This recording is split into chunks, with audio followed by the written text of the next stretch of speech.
আসসালামু আলাইকুম, সবাইকে প্রীতি ও শুভেচ্ছা। আজকের ভিডিওটা খুবই ইম্পর্টেন্ট, কারণ যেভাবে জ্বর বয়ে আসতেছে আমাদের উপর, জানি না এই এই অবস্থায় আমরা কিভাবে সেটা মোকাবেলা করব। এর অধিকাংশ 80% আমরা স্বেচ্ছায় নিয়ে আসছি। যেমন Pakistan, we have nothing to do. আমাদের কোনো পাকিস্তানের সাথে আমাদের কালচারালি কোনোভাবেই কোনো ধর্ম, মুসলমান পৃথিবীর ৪৫টা দেশ মুসলমান, কিন্তু ৫ই আগস্টের পর থেকে এমন ভাবে পাকিস্তানকে জড়িয়ে আমাদের রাজনীতিবিদরা, যে রাজাকারের উত্তরসূরিরা যেভাবে বক্তব্য ইন্ডিয়ার সাথে আমাদেরকে মুখোমুখি করে দিয়েছে বিশ্বের সাথে, সত্যি সেটা অ্যালার্মিং। পাকিস্তান একটি ব্যর্থ রাষ্ট্র, ব্যর্থ সন্ত্রাসী রাষ্ট্র। এমনকি মুসলিম বিশ্ব তাদেরকে সন্ত্রাসী রাষ্ট্র হিসাবে গণ্য করে। সেই জায়গায় পাকিস্তানের সাথে মাখামাখি, পাকিস্তানের অ্যাটম বোম নিয়ে ইন্ডিয়াকে অ্যাটাক করা, পাকিস্তানের গুপ্তচর বাহিনীকে বাংলাদেশে নিয়ে আসা, এটা ফর নাথিং। পাকিস্তান আমাদেরকে রক্ষাও করতে পারবে কিছু। পাকিস্তান একটা ব্যর্থ রাষ্ট্র, এটা কোনোভাবেই একটা শক্তিশালী রাষ্ট্র না। তার প্রমাণ আমরা 1971-এ দিয়েছি। এখন আরো ভঙ্গুর পাকিস্তান।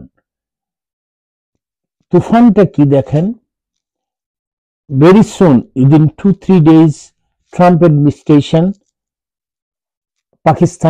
পাকিস্তানকে ট্রাভেল ব্যানের আন্ডারে নিয়ে আসতেছে। ট্রাভেল ব্যান মানে কোনো পাকিস্তানি ভিজিটার, কোনো বিজনেসম্যান, কোনো ছাত্র, কেউ পাকিস্তান থেকে আসতে পারবে না, এবং আমেরিকার কেউ যেতে পারবে না। সবচেয়ে বড় জিনিস, আপনার পাসপোর্টে যদি কোনো পাকিস্তানের সিল থাকে, if you visited Pakistan, then you are not allowed to come in America. আপনি আমেরিকা আসতে পারবেন না, কারণ পাকিস্তানকে ট্রাভেল ব্যান করা হচ্ছে একটা টেররিস্ট কান্ট্রি হিসাবে। আপনি যখনই কোনো টেররিস্ট কান্ট্রিতে যাবেন, আপনি আমেরিকায় ঢুকতে পারবেন না। আপনি যদি পাকিস্তানের সাথে ব্যবসা করেন, সেটা হতে খুব সম্ভব হবে না, কারণ লাস্ট যে ডোনাল্ড ট্রাম্প ট্রাভেল ব্যান দিয়েছিলেন 7টা মুসলমান দেশের, তার থেকে বোঝা যাচ্ছে কি অবস্থা। এটা একটা অত্যন্ত অত্যন্ত করুণ অবস্থা হবে আমাদের। এটা উই ডোন্ট ডিজার্ভ ইট। আমাদের নিজস্ব সমস্যা আছে। আমরা কেন আরেকজনের সাথে, যেমন আমাদের দেশে প্রতিষ্ঠিত রাজনীতিবিদরা পাকিস্তান থেকে ওনারা আণবিক বম নিয়ে আসবেন, অ্যাটমিক বম নিয়ে আসবেন, এনে ইন্ডিয়াকে মারবেন, এগুলো কোনোদিন হয় না, পারবেন না। আপনি ওই বমটা আনার পথেই এই বম শেষ হয়ে যাবে। আজগবি গল্প কাহিনী দিয়ে কেন আপনি দুশ্মন হলেন? পাকিস্তানকে ব্যান করা মানে we will be suffering a lot. আপনি পাকিস্তান থেকে কোনো ব্যবসাও করতে পারবেন না, কারণ যখনই কোনো টেররিস্ট কান্ট্রিকে America designate as a terrorist country, এই ইকোনমি ধ্বংস, সবকিছু ধ্বংস হয়ে যাবে। তার প্রমাণ দেখেন, প্রাথমিক অবস্থাটা দেখেন। গতকাল পাকিস্তানি জনৈক রাষ্ট্রদূতকে আমেরিকায় ঢুকতে দেয়নি। তুর্কমেনিস্তানের রাষ্ট্রদূত, উনি ফ্যামিলি ভিসা ট্রাভেলে আসছিলেন, ফ্যামিলি নিয়ে। এয়ারপোর্ট থেকে উনাকে ফেরত দেওয়া হয়েছে। উনি একজন রাষ্ট্রদূত, কিন্তু আমেরিকা ডাজন্ট কেয়ার। আপনি পাকিস্তান হন আর যাই হন, আপনাকে ঢুকতে দেবে না। ভদ্রলোককে 11 ঘন্টা এইখানে 11 ঘন্টা ডিটেইন করে উনাকে বাইর করে দিয়েছে। উনার নাম হলো কে আহসান ওয়াগান।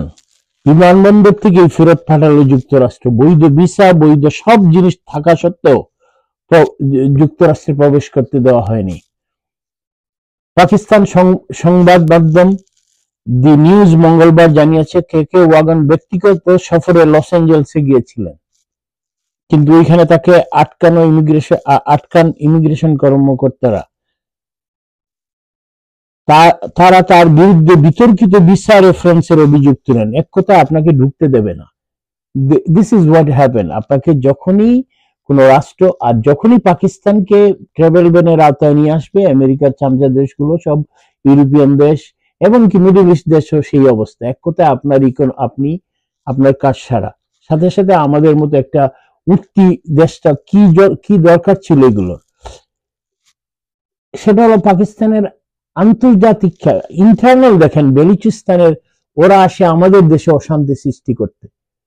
শেখ হাসিনার সরকার পতনের পর ওদের আনন্দ উল্লাস, ওদের আতশবাজি ফুটানো, ওদের বিবৃতি, সেটা যেমন তারা কোথায় কি জয় করে ফেলছে,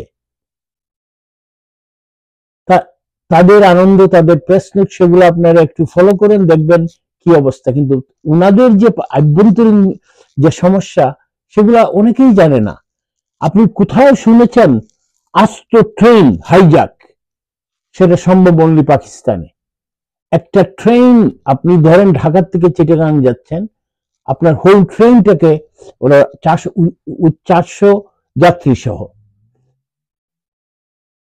পাকিস্তানের শুক্রবারে জুমার দিন আপনি মিনিমাম আপনি ধরে নিতে হবে, আমাদের যেমন জুমার দিন হলে বায়তুল মুকাররমের গেটে একটা মিছিল হবে, একটা গন্ডগোল হবে, পাকিস্তানে সেম থিং।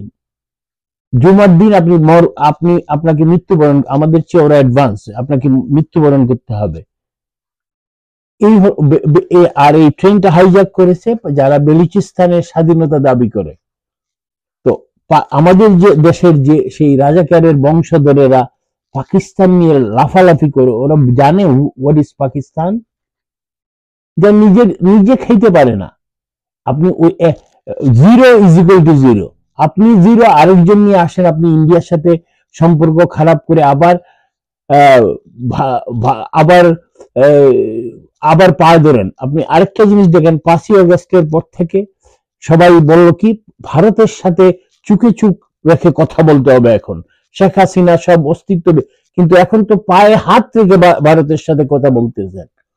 শেখ হাসিনা যে ব্যবসা বাণিজ্য ছিল ভারতের সাথে, এর চেয়ে 18% মোর ব্যবসা। কিছুদিন আগে দিল্লিতে গিয়েছেন, যে পুরানো ভারত যে প্রজেক্ট গুলো বন্ধ করে দিয়েছে সেগুলো চালু করার জন্য ভারত বলছে ইলেকটেড গভর্নমেন্ট সামান্য কিছু এলাও করেছে, কিন্তু বলেছে বাকিগুলো ইলেকটেড গভর্নমেন্ট আসার পর।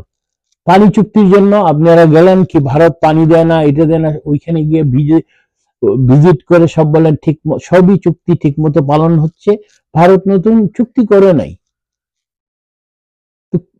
কেন বলছে নির্বাচিত সরকার আসলে পরে চুক্তি হবে। তো আপনি কেন ভারতের সাথে, আপনার কোনো এবিলিটি নাই, আপনি চুকে চুক রাখে কথা বলেন, কিন্তু আপনি তো পায়ে হাত দিয়ে বসে আছেন ভারতের। ভারত যদি বিদ্যুৎ না দেয়, ভারত যদি খাদ্য না দেয়, আপনার কিছু নেই, আপনি কোনোখান থেকে আনতে পারবেন না। পাকিস্তানে তো পাকিস্তান ভারত থেকে কিনে এসে আপনাকে সাপ্লাই দেয়, তাদেরই তো নাই, অন্যান্য দেশ থেকে আনতে গেলে কস্ট ডবল। এই হলো পাকিস্তানের, আমাদের সকল যেই রাজাকারের বংশধর আমাদের দেশে রেখে গেছে তাদের বড় ভাইয়ের অবস্থা। এখন আসেন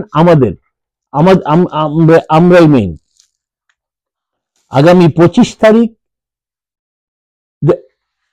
25 তারিখ congressional briefing, democracy in Bangladesh, subject হলো democracy in Bangladesh, challenges of radical Islamism, Chinese influence and threat to minorities. কংগ্রেসে হিয়ারিং হবে বাংলাদেশের বর্তমান অবস্থা নিয়ে। এখানে অনেকজন স্পিকার আছেন, ওনারা বাংলাদেশের বর্তমান অবস্থা বর্ণনা দেবেন, আর এই ব্রিফিং এর সামারিটা এর উপরেই বাংলাদেশের উপরে সিদ্ধান্ত হবে কংগ্রেসের। দেখেন, we are in a danger zone. ওরা যদি সিদ্ধান্ত নেয় আমাদের উপরে স্যাংশন দেবে, এই জায়গাতে কোনোদিনই বাংলাদেশের উপরে এইভাবে কোনো হিয়ারিং হয় নাই, ব্রিফিং হয় নাই। সো আমরা অত্যন্ত একটা কঠিন সময় দিয়ে অতিবাহিত করতেছি এই রাজাকারের বাচ্চাদের জন্য। এই অথর্ব ডক্টর মোহাম্মদ ইউনূস, ওনাকে ডক্টর বলা, ওইগুলো পয়সা দিয়ে হয়তো কিনে আনছে, নোবেলের মতো। এই অথর্ব লোকদের কারণে আজ বাংলাদেশ সত্যি মুখ থুবড়ে পড়ে আছে। আমরা জানি না আমাদের ভবিষ্যৎ কি। এরা অর্থনীতি দেখেন, কিছু 2 দিন আগে একজন সহকারী পদত্যাগ করেছেন, উনি বলেছেন গত 53 ইয়ার্সে এত ভয়ঙ্কর অবস্থা অর্থনীতির ছিল না। উনারা অজুহাত দেখায়, কিন্তু উনারা ধ্বংস করেছে।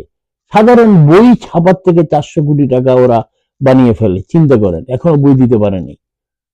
কোনো ফ্যাক্টরি নাই, কোনো ইনকাম নাই, কিছুই নাই, মুখে বড় বড় কথা। আবার শুনতে এই জাতিসংঘের মহাসচিব কে নিয়ে এসে ইফতার করতেছে সাথে, উনি কি করবেন? জাতিসংঘ তো কিছু করতে পারে না, দে আর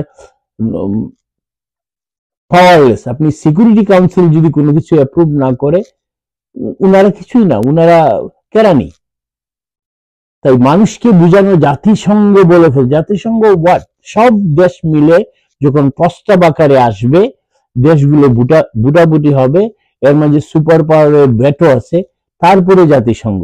উনি বললে, উনাকে এনে খরচ করে, উনাকে ভরণ পোষণ করে, না জানি ইউনূস সাহেব ওনাকে, উনি তো একটা পয়সাও আনতে পারেননি।